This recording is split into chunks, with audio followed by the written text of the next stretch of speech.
এবং বর্তমান প্রেক্ষাপটে আমাদের বক্তব্য 5ই জুন মহামান্য হাইকোর্ট 2018 সালের পরিপত্রকে বাতিল করে যে রায় দিয়েছিলেন তার প্রতিবাদে আমাদের আন্দোলনের সূত্রপাত ঘটে। গত 1 জুলাই থেকে বৈষম্য বিরোধী ছাত্র আন্দোলনের অথবা স্টুডেন্ট এগেইনস্ট ডিসক্রিমিনেশনের ব্যানারে সারা দেশে কোটা সংস্কারের দাবিতে আমরা দুবার আন্দোলন করে তুলি।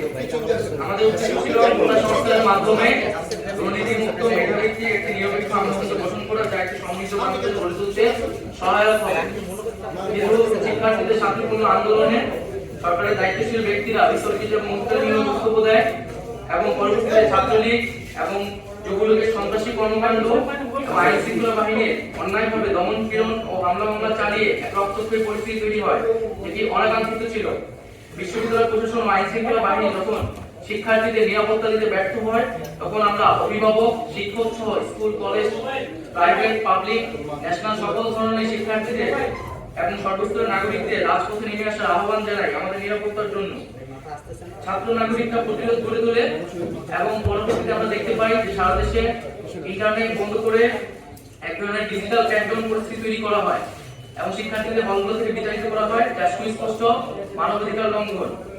পরবর্তীতে সেনাবাহিনী নামিয়ে কারফিউ জারি করা হয় এবং এই অরাজক পরিস্থিতির সুযোগে পরিকল্পিতভাবে আন্দোলনকে নস্যাৎ করার জন্য দুর্বৃত্তরা বিভিন্ন ধরনের নাশকতা করে, বিভিন্ন রাষ্ট্রীয় প্রতিষ্ঠানে আগুন লাগায় ও জানমালের ক্ষয়ক্ষতি করে।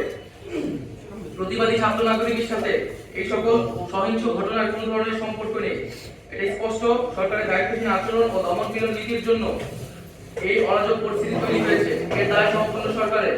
সরকার আইন শৃঙ্খলা রক্ষা ও জনজীবনের নিরাপত্তা দিতে ব্যর্থ হয়েছে। এখন সমগ্র পরিস্থিতির দায় শিক্ষার্থী ও বিভিন্ন রাজনৈতিক দলের উপর চাপিয়ে সরকার পুনরায় দায় এড়াচ্ছে। আমরা প্রথম থেকে সরকারের সাথে আলোচনার কথা বলেছি, কিন্তু সরকার ডিজিটাল ক্র্যাকডাউন করে ক্যাম্পাস থেকে শিক্ষার্থীদের বিতরণ করে রাস্তায় নিরীহ জনগণের উপর গুলি চালানো অবস্থায় আমাদের সংলাপের আহ্বান জানিয়েছিল। আমরা সেই আহ্বান প্রত্যাখ্যান করেছি। ফলস্বরূপ আমাদের আন্দোলনের এক নং সমন্বয় মোহাম্মদ নাহিদ ইসলাম অর্থাৎ আমাকে গুম করে 24 ঘন্টা শারীরিক ও মানসিক নির্যাতন করা হয়। অন্য কিছু সমন্বয় সরকারের প্রতিনিধির কাছে তাদের বক্তব্য, কিছু দাবি পেশ করতে গেলে সেটাকে সংলাপ বলে মিডিয়ায় প্রোপাগান্ডা চালানো হয়।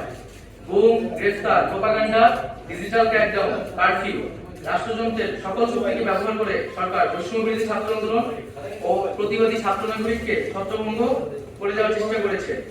করে এখন কোটা সংস্কারের প্রজ্ঞাপন দিয়েছে।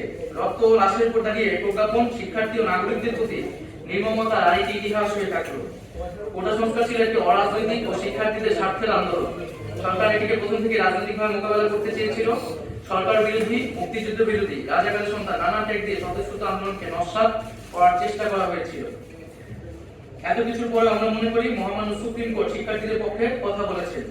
সে অনুযায়ী সরকার প্রজ্ঞাপন দিয়েছে। কিন্তু আমরা সুস্পষ্টভাবে বলতে চাই, কোটা ব্যবস্থার অন্যতম প্রধান স্টেক হোল্ডার হচ্ছে আন্দোলনরত শিক্ষার্থীরা এবং পাশাপাশি অন্যান্য কোটা যারা পায় তারাও এই কোটা ব্যবস্থার এক স্টেক হোল্ডার একজন। সেই স্টেক হোল্ডারদের সাথে আলোচনা সংলাপ ব্যতীত এই ধরনের প্রজ্ঞাপন সমুচীন নয়। আমরা চেয়েছিলাম এই সংলাপের মাধ্যমে সকল পক্ষের সম্মতির ভিত্তিতে একটি প্রজ্ঞাপন হবে, যাতে নতুন করে আর কোনো সমস্যা তৈরি না হয়। সংলাপে যথাযথ পরিবেশ তৈরি করে শিক্ষার্থীদের অংশগ্রহণ নিশ্চিত করে কোটা সমস্যার চূড়ান্ত সমাধান আমরা চাই। আমরা সংবিধান অনুযায়ী অনগ্রসর জনগোষ্ঠীর জন্য কোটা ব্যবস্থার কথা বলেছিলাম।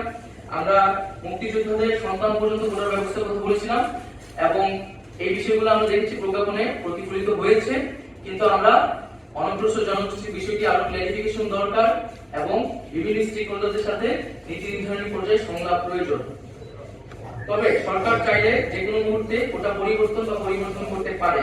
তাই কোটা ব্যবস্থার সুষ্ঠু বাস্তবায়ন, ব্যবস্থাপনা তদারকির জন্য একটি স্বাধীন কমিশন গঠন করতে হবে, যেখানে প্রাসঙ্গিক অংশীদারদের প্রতিনিধিত্ব থাকবে।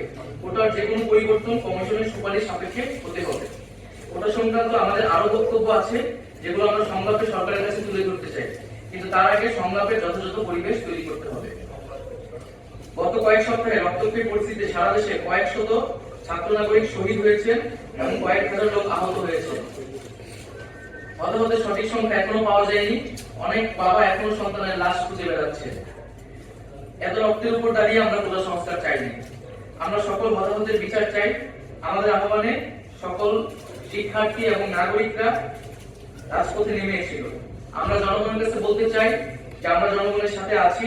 আমাদের চূড়ান্ত দাবি ক্যাম্পাসগুলো খুলে সকলের সাথে আলোচনা করে আমরা জাতির সামনে পেশ করতে চাই। আমরা এখন নিরাপত্তাহীনতায় আছি। আমাদের পুলিশ, আমাদের বাসায় পুলিশ, ডিবি এবং গোয়েন্দা সংস্থার বিভিন্ন লোক যাচ্ছে। সারা দেশে নির্বিচারে মানুষকে গ্রেফতার করা হচ্ছে। আমরা এই পরিস্থিতির অবসান চাই।